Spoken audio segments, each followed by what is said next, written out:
अस्सलाम वालेकुम जी। मैं आपका सुफियान अहमद और आप देख रहे हैं मेरे यूट्यूब चैनल जी। आज का हमारा टॉपिक है अच्छे उस्ताद की 7 खूबियाँ जी। आपको पता है कि उस्ताद एक ममार है। वो एक बच्चे को नहीं, एक घर को नहीं, एक स्कूल को नहीं, बल्कि एक कौम को बनाता है, एक माशरे को तैयार करता है। आपको पता है कि सबसे ज़्यादा टेंशन उस टीचर को होती है जिसको इस काम का पैशन होता है, वो काम के बारे में ज़्यादा सीखता है और जिसको हर तरफ से नॉलेज गेन करने की ज़रूरत होती है और वो कोशिश समझता है, इस चीज़ को ज़रूरत समझता है कि मुझे ज़्यादा से ज़्यादा नॉलेज गेन हो और अपनी एजुकेशन को, अपने नॉलेज को गेन करता है और उसे अपडेट करने की कोशिश करता है जी। अब उस्ताद का काम इतना आसान नहीं है। आज के बेरोज़गारी के दौर में कुछ लोगों का मानना है कि हमें चले कम पे में हम कोई प्राइवेट स्कूल में कोई जॉब कर लें, कोई काम कर लें और कुछ जो है वो कमा लें। क्या लगता है कि वो लोग एक अच्छे टीचर हैं? टीचर एक फ़न है। टीचर एक ज़रूरी नहीं है कि एक हाई क्वालिफाइड बंदा ही ये सब कुछ पढ़ा सकता है, ऐसा कुछ नहीं है जी। उस्ताद का काम जो है आपको पता है कि वो आसान नहीं है। उस्ताद का काम एक बरगद के दरख्त की तरह का होता है। एक बरगद का दरख्त आपको पता है कि जिसको परवान चढ़ने में टाइम लगता है, ज़माना निकल जाता है और जब वो तैयार होता है तो उसकी शाखें, उसकी छाँव बहुत ज़्यादा होती है, देर पा होती है। उस्ताद एक किताब से नहीं, एक दिल से पढ़ाता है और दिल जो है पढ़ाया गया एक रोशन चिराग की तरह होता है और रोशन चिराग आपको जानते हैं, जैसे जैसे उम्र से वो चिराग खुद तो बुझ जाता है पर बच्चों की ज़िंदगी को संवार जाता है, बच्चों की ज़िंदगी को रोशन कर जाता है। और आज हम आते हैं अपने टॉपिक की तरफ और हमारे टॉपिक वीडियोस का जो टॉपिक की तरफ और टॉपिक में यही है कि हमारे टीचर की 7 खूबियाँ कौन सी हैं, कौन सी 7 खूबियाँ होंगी तो एक अच्छा क्वालिफाइड टीचर होगा जी। चलते हैं अपने टॉपिक नंबर 1 की तरफ। आज का हमारा जो पहला टॉपिक है वो है रिस्पॉन्सिबिलिटी, जिम्मेदारी। हर टीचर की रिस्पॉन्सिबिलिटी होती है कि वो अपनी क्लास को मैनेज करे, एक अच्छे तरीके से उसको उबारे, ठीक है, एक अच्छे तरीके से उसको लेके चले, उसी तरह से लेके चले जैसे अपने बच्चे को लेके चलते हैं। हमारे यहाँ मोस्टली लोग जब क्लास में जाते हैं तो उनका यही मानना होता है कि 1 से 2 दिन उन्होंने काम करवाया, देखा, पता चला है कि बच्चे जो है कुछ काम कर रहे हैं, कुछ नहीं कर रहे, आके वैसा ही उन्होंने सेम हमारे यहाँ ऑफिस में आके बता देते हैं कि ये मसला चल रहा है। पर बेसिकली देखा जाए, अगर आपका, हम यही मिसाल उनको देते हैं कि अगर आपका घर में कोई इस तरह का बच्चा हो तो क्या मतलब आप उसको छोड़ देंगे, आप उसको उसके बिहाव पे रख लेंगे? कभी ऐसा नहीं होता। तो सेम इसी तरह ही जब हम अपने बच्चे को एक जिम्मेदारी से लेकर चलते हैं तो उसी तरह ये हमारे बच्चे हैं, इनको भी आपने इसी तरह जिम्मेदारी से लेकर चलना है। उन बच्चों को आपने पढ़ाना है, आप उनकी रिस्पॉन्सिबिलिटी हैं। आप जो है उनको उभारेंगे तो वो बच्चे आगे आएंगे।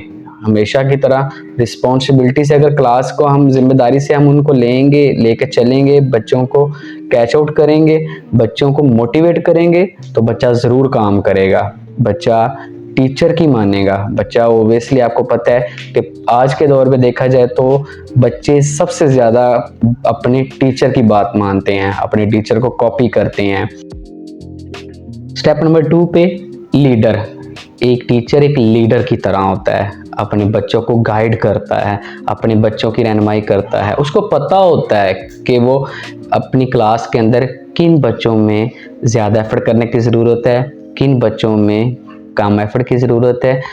हम लोग क्या करते हैं, हम बजाय कि उन लोगों को काम सिखाने में, एफर्ट्स करने पे, हम उन बच्चों को डांट देते हैं, उनको मार देते हैं, उनको इनकरेज नहीं करते, जिस बिहाफ पे वो बच्चा जो है स्टडी की तरफ आना छोड़ देता है, स्टडी से उसका लगाव कम हो जाता है और हम उन बच्चों को लेके चलते हैं जिन बच्चों को पढ़ाने की ज़रूरत नहीं होती, वो A+ ग्रेड होते हैं। हम उनकी तारीफ़ करते हैं, उनको ही मोटिवेट करते हैं। हमने कभी उनको मोटिवेट नहीं किया जो C ग्रेड हो, हमने उनको ही मोटिवेट करना है, उनको ही हमने इनकरेज करना है, उनको हमने लेके चलना है जी।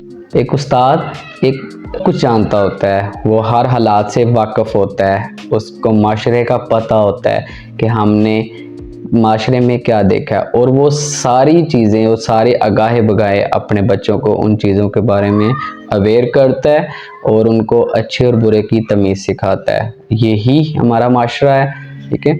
और इसी तरह हमने लेकर चलना है, इस तरह हमने पढ़ाना है, खाली किताब से नहीं, वो इन सारी चीज़ों का तज़किरा उसके अंदर करता है। जी, स्टेप नंबर 3 पे स्पेशलिटी कोई भी उस्ताद, उसे अपने मजमून पे महारत होनी चाहिए, उसे अपने स्पेशलिटी रखता हो, जो उसके सब्जेक्ट्स की उसकी स्पेशल हो, वो उसको ही टच करे, उसको ही लेके चले।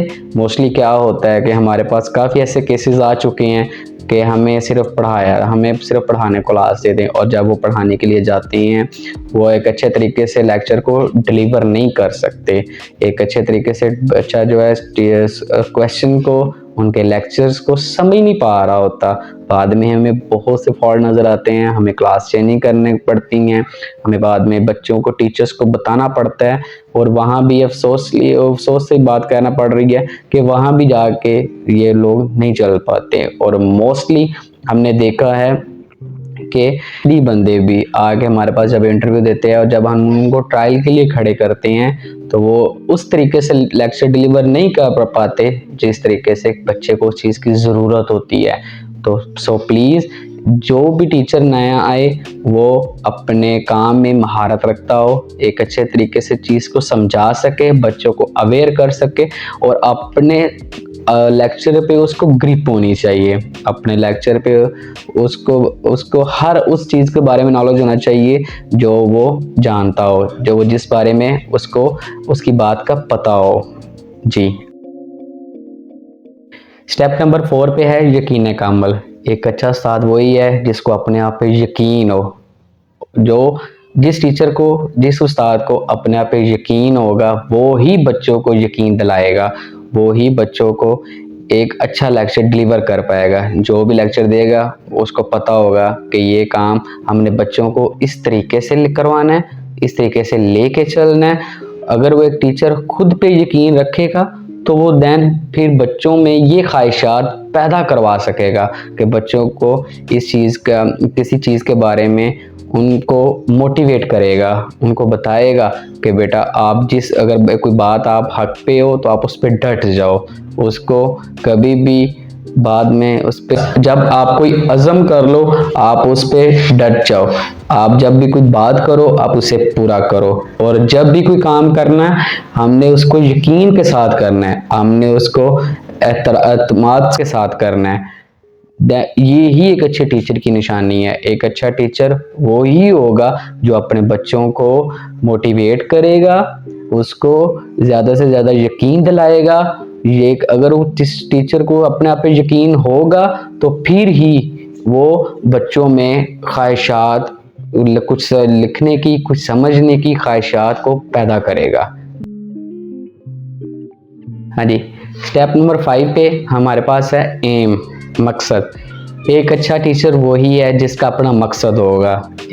जब एक टीचर का मकसद नहीं होगा तो वो बच्चों का मकसद कैसे पैदा करवाएगा, बच्चों से कैसे पूछेगा, बच्चों से क्या कहेगा कि आपका बेटा क्या मकसद है।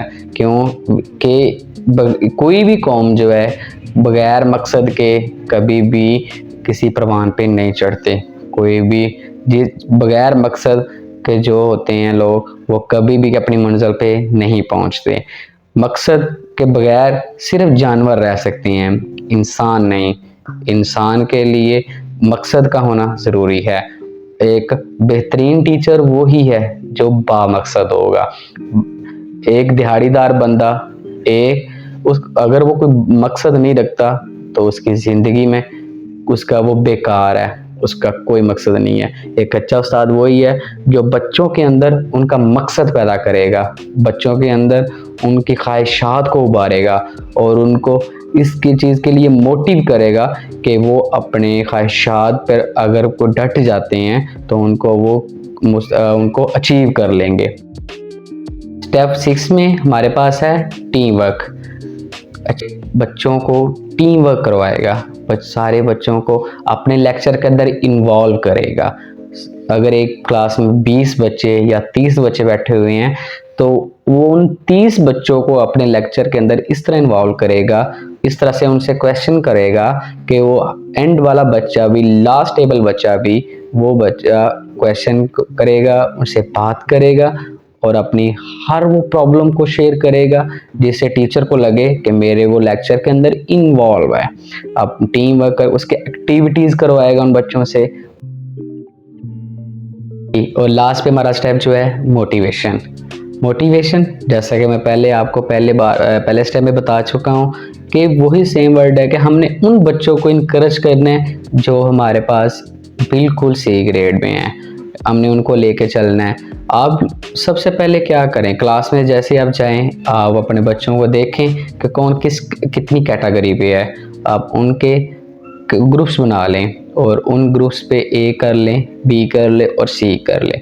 और हमने जो ज़्यादा फोकस करना है वो हमने सी ग्रुप के ऊपर करना है। हमने उन बच्चों को इनकरेज करना है, उन बच्चों को हमने उभारना है कि वो बी में आए। और इसी तरह जब वो बी में आएंगे, ठीक है, हम उनको फिर दोबारा अगला टीचर जो है उसको इनकरेज करेगा, अगली क्लास में जाएंगे वो, और वो फिर ए में आ जाएंगे। कोई भी बच्चा जो है वो नालायक नहीं होता, सिर्फ और सिर्फ हमारी थोड़ा सी तवज्जो जो है उस बच्चे को कहाँ से कहाँ पहुँचा देती है। अगर हम चाहें तो हम उन बच्चों को खड़ा कर सकते हैं, हम उनको लेके चल सकते हैं, वो बच्चे काम कर सकते हैं। फिर भी हम लोग थोड़ी सी उसमें कोताही कर देते हैं, जिस वजह से वो बच्चा जो है वो या तो स्टडी से आउट हो जाता है, या वो स्टडी से वो उसका जो दिल नहीं लगता, दिन क्या होता है वो अबागी हो जाता है। सो मैं एंड पे यही आपसे बात करूँगा। सो एक अच्छे टीचर होने का आप सबूत दें, अपने लेक्चर को अच्छे तरीके से मेंटेन करें और अपनी तैयारी करके जाएं। इंशाल्लाह नेक्स्ट टाइम मिलेंगे हम नेक्स्ट वीडियो में। अभी के लिए अल्लाह हाफिज़।